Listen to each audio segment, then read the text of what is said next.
अस्सलामु अलैकुम वरहमतुल्लाहि वबरकातुहू। अऊज़ु बिल्लाहि मिनश शैतानिर रजीम। बिस्मिल्लाहिर रहमानिर रहीम। शुरू करती हूँ अल्लाह के नाम से जो बड़ा मेहरबान निहायत रहम वाला है। नहमदु व नुसल्ली अला रसूलिहिल करीम, अम्मा बाद। अल्लाहुम्मा सल्ली अला मुहम्मदिन व अला आलि मुहम्मद कमा सल्लैता अला इब्राहीम व अला आलि इब्राहीम इन्नका हमीदुम मजीद। अल्लाहुम्मा बारिक अला मुहम्मदिन व अला आलि मुहम्मद कमा बारकता अला इब्राहीम व अला आलि इब्राहीम इन्नका हमीदुम मजीद। रब्बि इश्रह ली सदरी व यस्सिर ली अमरी वहलुल उक़दतम मिन लिसानी यफ़क़हू क़ौली। रब्बी यस्सिर व ला तुअस्सिर व तम्मिम बिल खैर व बिका नस्तईन, आमीन या इलाही आमीन। बिस्मिल्लाहिर्रहमानिर्रहीम। अर्ज़ गुज़ारिश, मेरी आप सब लोगों से एक गुज़ारिश है कि हमें खुदाई रहमत से हरगिज़ नाउमीद नहीं होना चाहिए, चाहे हालात कैसे ही क्यों ना हों।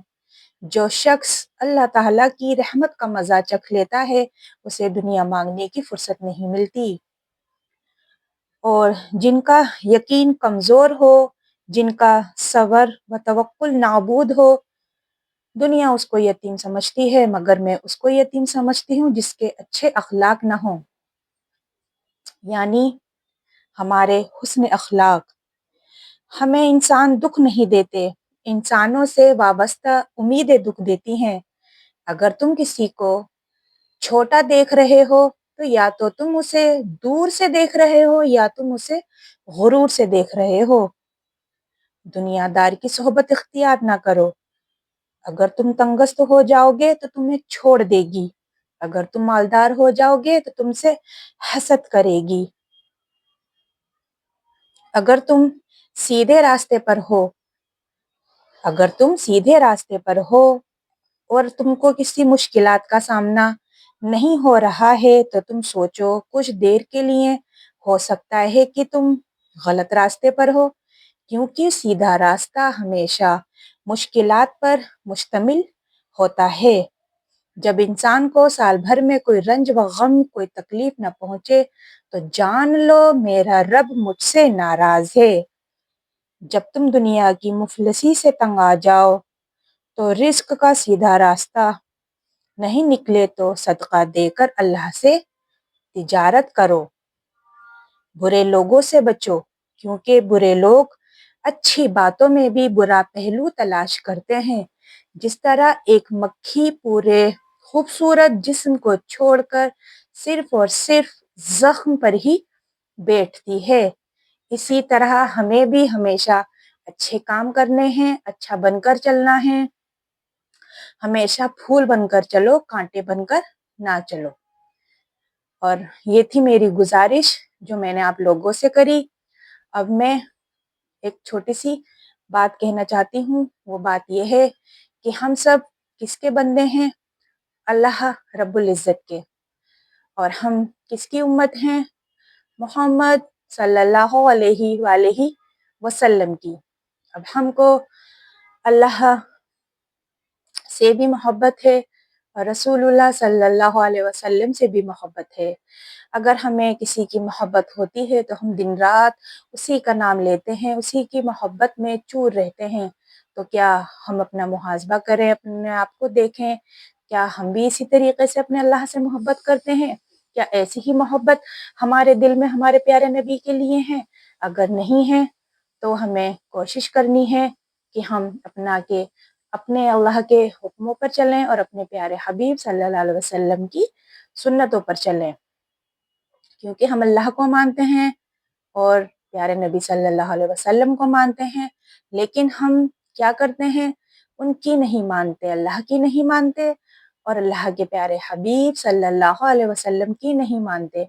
अगर हम नबी करीम सल्लल्लाहु अलैहि वसल्लम की सुन्नतों पर चलेंगे, उनकी ज़िंदगी पर फ़िक्र करेंगे और सोचने की कोशिश करेंगे किस तरीके से उन्होंने हमें दीन इस्लाम पर चलने के लिए हमें बताया, और इस्लाम हमें बैठे बिठाए सारा दीन हमें मिल गया और हम उन पे चलना तो दूर, हम चीज़ों को पढ़ना, सुनना और अपने बच्चों को बताना भी हम ज़रूरी नहीं समझते। तो हमें चाहिए कि हम अपनी ज़िंदगी में नबी करीम सल्लल्लाहु अलैहि वसल्लम वाले अखलाक पैदा करें, اور ان کی سنتوں کو زندہ کریں. اگر ہم صبح سے لے کے شام تک ایک سنت بھی زندہ کرتے ہیں تو سبحان اللہ ہمیں 100 شہیدوں کا ثواب ملتا ہے.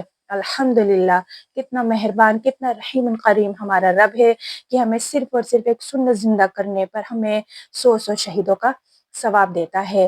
تو جب ہمارے صحابہ کرام تھے تو وہ آپ نبی کریم صلی اللہ علیہ وسلم کی صحبت میں رہ کر ان لوگوں نے بہت سی صفتیں سیکھی الحمدللہ. اگر ان میں سے کچھ صفت ہماری زندگی میں آ جائیں تو ہمارا دین پر چلنا آسان ہو جائے. کچھ صفت صرف ان میں سے 6 صفت جو صفات ہماری زندگی میں آ گئیں تو مان لو ہم دین پر چلیں گے انشاءاللہ اور ہمارا ٹھکانہ جنت ہوگا.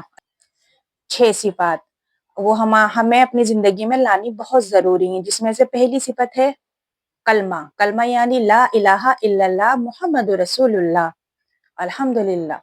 اور دوسری صفت ہے نماز سب سے اللہ کے حکموں میں سب سے پہلا حکم نماز کا ہے، جو ہمیں کسی بھی حال میں نماز چھوڑنے کا مطلب ہم چھوڑ بھی نہیں سکتے. نماز اتنی ضروری چیز ہے. نماز نبی کریم صلی اللہ علیہ وسلم کی آنکھوں کی ٹھنڈک ہے. ڈیفینیشن ہم پھر کبھی کسی اور چیز میں بولیں گے، ابھی فی الحال میں بس 6 صفات کا ذکر کر دیتی ہوں. پہلی کلمہ ایمان، دوسری نماز، تیسری علم و ذکر، چوتھی اکرام مسلم، پانچویں اخلاص نیت اور چھٹی دعوت و تبلیغ. یہ 6 صفات بہت امپورٹنٹ ہیں. اگر یہ 6 صفات ہماری زندگی میں آ جائیں، ہماری لائف میں آ جائیں، ہم چلیں اور اپنے بچوں کو موٹیویٹ کریں ان چیزوں پہ چلنے کے لیے کہ ہاں بھائی ہماری زندگی میں یہ 6 چیزیں آ جائیں گی تو انشاءاللہ ہم نبی کریم صلی اللہ علیہ وسلم کی سنتوں پر چلیں گے اور نبی کریم صلی اللہ علیہ وسلم کی سنتوں کو فالو کریں گے تو ہم دنیا میں بھی ہماری دنیا بھی سنور جائے گی اور انشاءاللہ آنے والی ہماری آخرت بھی سنور جائے گی. ابھی میں نے صرف یہ 6 صفات کا ذکر کرا اور آپ کے سامنے تھوڑی سی گزارش کری کہ ہم کس طریقے سے اپنی زندگی گزارتے ہیں. آج کتنا خراب ماحول ہے، ہم سب دیکھ رہے ہیں، ہم سب کو پتا ہے کہ کیا آج کا زمانے کو تو اللہ تعالیٰ نہیں برا کہنا چاہیے، اللہ تعالیٰ کہتے زمانہ میں ہوں. بس یہ جو آج کل کا دور چل رہا ہے، وقت ہے، جو بھی کچھ ہے جو آج کل سسٹم ہے، فون ہے، انٹرنیٹ ہے، سب کچھ ایک دجالی فتنہ ہے جو چاروں طرف ہم لوگ اس کے اندر ڈوب چکے ہیں. جو اس میں سے ہمیں نکلنے کی کوشش کرنی ہے. یہ انٹرنیٹ ایک دلدل کی طرح ہوتا ہے، ہمیں اس میں سے نکلنے کی کوشش کرنی ہے اور ہمیں اس کا فائدہ اچھی چیز کے لیے اٹھانا ہے. جیسے ایک چھوٹی سی کوشش میں نے کری ہے کیونکہ ہم دنیا میں بھیجے گئے ہیں صرف اور صرف اللہ کی عبادت کرنے کے لیے. تو مجھے ایک پلیٹ فارم اچھا لگا کہ میں اپنی دل کی بات جو میں تھوڑا بہت جانتی ہوں، تھوڑا بہت سیکھتی ہوں، وہ اس فون کے ذریعے دوسروں تک پہنچانے کی کوشش کروں. بس میرا اور کوئی خاص مقصد نہیں ہے. بس صرف چھوٹی سی بات یہ ہے کہ ہم اللہ سے کہہ سکتے ہیں جب ہم میدان حشر میں قیامت کے دن اللہ کے سامنے کھڑے ہوں گے، اللہ تعالیٰ ہم سے سوال کریں گے تو بھائی میں تو کہہ دوں گی کہ اللہ تعالیٰ میں نے تو کوشش کری تھی، میں نے تو دیکھو فون کس طریقے سے استعمال کرا تھا کہ میں نے آپ کی دین کی دعوت، آخری صفت ہے نا دعوت و تبلیغ، تو میں نے تو دعوت دی لوگوں کو. وہ لوگوں کے اوپر ہے کہ انہیں ہدایت ملتی یا نہیں ملتی. وہ کیا کہتے ہیں علم حاصل کرنا چاہتے ہیں نہیں کرنا چاہتے ہیں. تو بس فی الحال ابھی اتنا ہی. اس لیے اللہ تعالیٰ مجھے اور آپ کو جو بھی کوئی سن رہا ہے انشاءاللہ اللہ نے چاہا تو سنیں گے. بھائی میں تو اپنے دل سے اللہ کی دعوت سب کو دے رہی ہوں اور آگے ہو سکا تو زیادہ سے زیادہ کوشش کریں گے. تو میں اپنی دعوت آپ لوگوں تک دین کی دعوت دے رہی ہوں. پلیز اس دعوت کو قبول کیجئے گا اور اللہ سبحانہ و تعالیٰ آپ کو اور مجھے کہنے سننے سے زیادہ عمل کرنے کی توفیق عطا فرمائے. اللہ سبحانہ و تعالیٰ ہمیں سمینا و آتانا کرنے والا بنائے. بس جزاک اللہ خیرا کثیرا فی الدنیا والآخرہ. السلام علیکم ورحمۃ اللہ وبرکاتہ.